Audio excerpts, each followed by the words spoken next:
হযরত সুলাইমান আলাইহিস সালাম তার রাজ সিংহাসনে বসে আকাশে ভেসে যাচ্ছিলেন। উড়তে উড়তে যখন আকাশের উচ্চতায় পৌঁছে গেলেন, তার দৃষ্টি হঠাৎ নিচের দিকে পড়ল।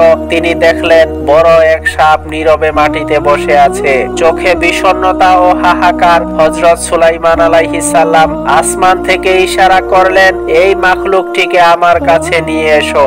পুরো ঘটনা জানার আগে ভিডিওতে লাইক করুন, চ্যানেলটি সাবস্ক্রাইব করুন এবং কমেন্টে সাল্লাল্লাহু আলাইহি ওয়াসাল্লাম লিখে অশেষ নেকি অর্জন করুন। সিংহাসন ধীরে ধীরে নিচে নেমে এলো। সাপটি হামাগুড়ি দিয়ে তার পায়ের কাছে এসে থামলো। তিনি কোমল স্বরে জিজ্ঞাসা করলেন, তুমি এত দুর্বল ও দুঃখী কেন? সাপটি কান্না ভেজা কণ্ঠে আরজ করলো, হে আল্লাহর নবী, একটি প্রশ্ন আমাকে খুব কষ্ট দিচ্ছে। মানুষ দেখতে তো সবই একই রকম, কিন্তু আল্লাহর কাছে কোন মানুষ সবচেয়ে বেশি প্রিয় এবং কোন মানুষ সবচেয়ে বেশি নিকৃষ্ট?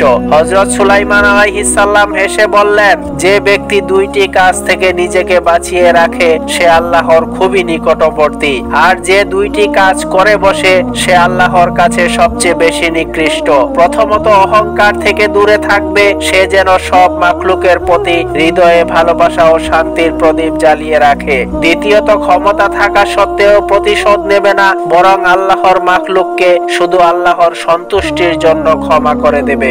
শেষে তিনি বললেন, তুমি যদি কোনো মানুষের মধ্যে এই দুই গুণ দেখো, জেনে রেখো সে আল্লাহর প্রিয় বান্দা, আর যদি এই দুই গুণ না থাকে তবে সে আল্লাহ থেকে দূরে।